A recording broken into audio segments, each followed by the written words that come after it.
বাংলাদেশের সাম্প্রতিক নির্বাচনে প্রত্যাশিত ফল না পাওয়ার পরও আত্মসমর্পণের সুর নয়, বরং প্রতিরোধের ভাষাই শোনা গেল বাংলাদেশ জামাতে ইসলামীর শীর্ষ নেতৃত্বের কণ্ঠে। দলের আমির ডক্টর শফিকুর রহমান রবিবার 15 ফেব্রুয়ারি ভোরে নিজের ভেরিফাইড ফেসবুক পেজে দেওয়া এক পোস্টে ঘোষণা করেছেন, কোনো অপশক্তির কাছে আমরা মাথা নত করব না। যেখানেই আঘাত আসবে জনগণকে সঙ্গে নিয়ে তীব্র প্রতিবাদ ও প্রতিরোধ গড়ে তুলতে হবে। নির্বাচনোত্তর এই বার্তা ঘিরে বাংলাদেশে যেমন রাজনৈতিক বিশ্লেষণ শুরু হয়েছে, তেমনি সীমান্তবর্তী ভারতীয় রাজ্যগুলিতেও তৈরি হয়েছে কৌতূহল ও জল্পনা। প্রশ্ন উঠছে, এই কি শুধুই অভ্যন্তরীণ রাজনৈতিক কর্মসূচির আহ্বান, নাকি বৃহত্তর আঞ্চলিক রাজনীতির ইঙ্গিত?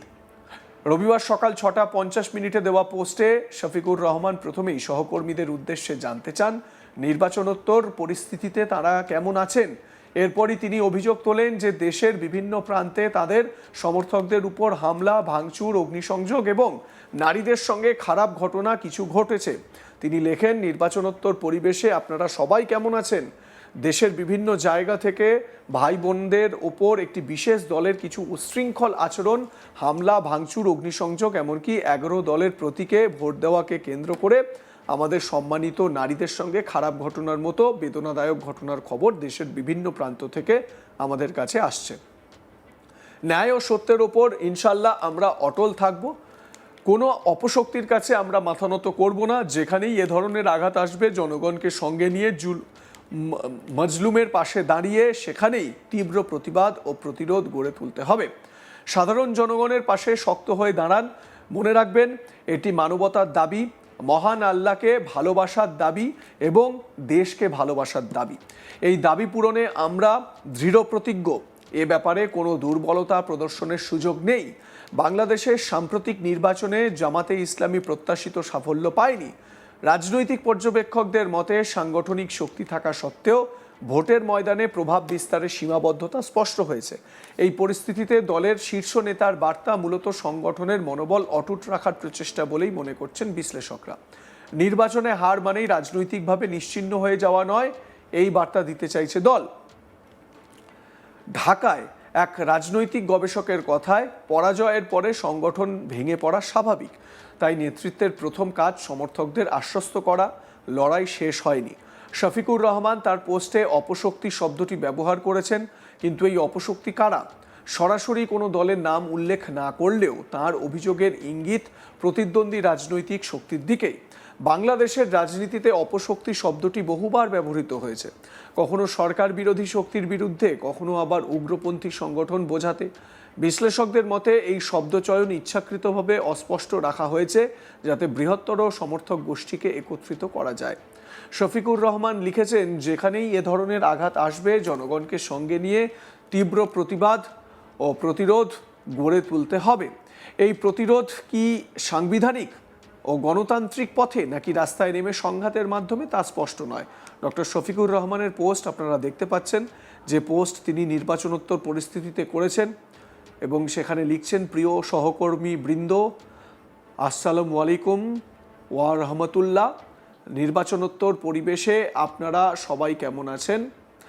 দেশের বিভিন্ন জায়গা থেকে ভাই বোনদের ওপর একটি বিশেষ দলের কিছু উচ্ছৃঙ্খল আচরণ, হামলা, ভাঙচুর, অগ্নিসংযোগ, এমনকি 11 দলের প্রতীকে ভোট দেওয়াকে কেন্দ্র করে আমাদের সম্মানিত নারী মতো বেদনাদায়ক ঘটনার খবর দেশের বিভিন্ন প্রান্ত থেকে আমাদের কাছে আসছে। একটি নির্দিষ্ট বিশেষ একটি দলের কিছু উচ্ছৃঙ্খল আচরণ, বিশেষ একটি দল বলতে কি বিএনপির কথা বোঝানো হয়েছে? কারণ আওয়ামী লীগ সেখানে ক্ষমতায় নেই, আওয়ামী লীগ ব্যান্ড, এবং আওয়ামী লীগের নেতাকর্মীরা তারা সেখানে কার্যত রাস্তায় বেরোনোর সাহস দেখাতে পারছেন না।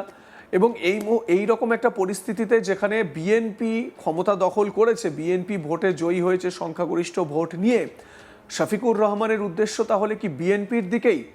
যদিও এই বিএনপির প্রধান তথা ভাবী প্রধানমন্ত্রী বাংলাদেশের তারেক রহমান, তিনি শফিকুর রহমানের সঙ্গে দেখা করতে যান, তার সঙ্গে কথা বলেন এবং জামাতে ইসলামী বিএনপি উভয় মিলে নতুন একটা বাংলাদেশ গঠন করা হবে বা নতুন বাংলাদেশের পথে হাঁটবেন তারা, সেই বার্তাও কিন্তু বিএনপির তরফ থেকে দেওয়া হয়েছে। বা তারেক রহমানের এই শফিকুর রহমানের বাড়িতে চলে যাওয়াটাও কিন্তু তার একটা প্রমাণ।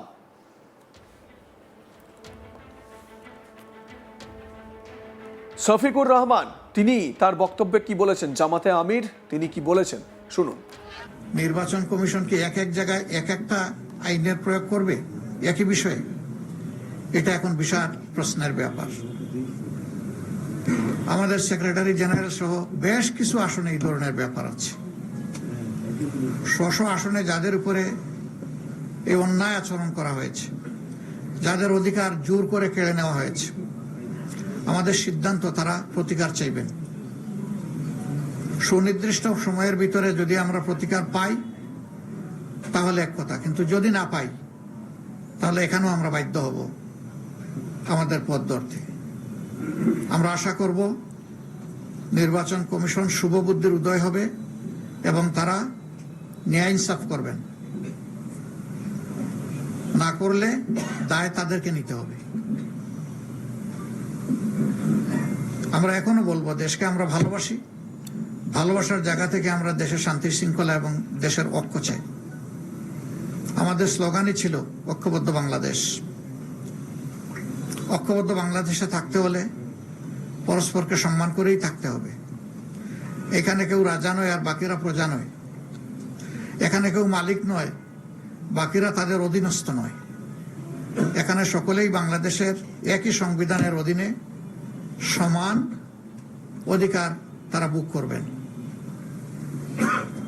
অতীতে ফেসিবাদের বিরুদ্ধে আমাদের লড়াই হয়েছে। আমরা আশা করেছিলাম যে এই কালো অধ্যায়ের অবসান হোক, কিন্তু যদি আবার এটা ফিরে আসে আমরা লড়ে যাব, আমরা থামবো না ইনশাআল্লাহ। এখানে কোনো ছাড় দেব না। দেশের জনগণের, ফেসিবাদ আমাদের বিরুদ্ধে না, ফেসিবাদ দেশবাসীর বিরুদ্ধে। ফেসিবাদের ডেমোক্রেসি, একটা গণতন্ত্রের বিকাশ ঘটে না। সারা বিশ্ব থেকে এখানে পর্যবেক্ষকরা এসেছিলেন, তারা সময় দিয়েছেন, ঘুরেছেন, দেখেছেন, আপনারাই জানাবেন। সম্মানিত বন্ধুগণ, আমরা চাই দেশে পুরানো ধারার সেই কালো অধ্যায়ের রাজনীতি আর না হোক, নতুন ধারার সুস্থ রাজনীতি চালু হোক। এবং এখানে সবাইকে দায়িত্বশীল আচরণ করতে হবে। দায়িত্ব জ্ঞানহীন কোনো আচরণ জাতি দেখতেও চায় না, সহ্যও করবে না। আমাদের তরুণ সমাজ যারা বুকের রক্ত দিয়ে, জীবন দিয়ে আমাদের উপরে এই আমানত রেখেছে, আমরা কথা দিচ্ছি, আমরা নির্বাচনের আগে যা বলেছি তা বাস্তবায়ন না হওয়া পর্যন্ত আমাদের লড়াই অব্যাহত থাকবে। লাইক, কমেন্ট, শেয়ার করতে ভুলবেন না। দেখতে থাকুন আজ তাক বাংলা। সাবস্ক্রাইব করুন ইউটিউব চ্যানেলটি, বেল আইকন প্রেস করুন নোটিফিকেশন পেতে।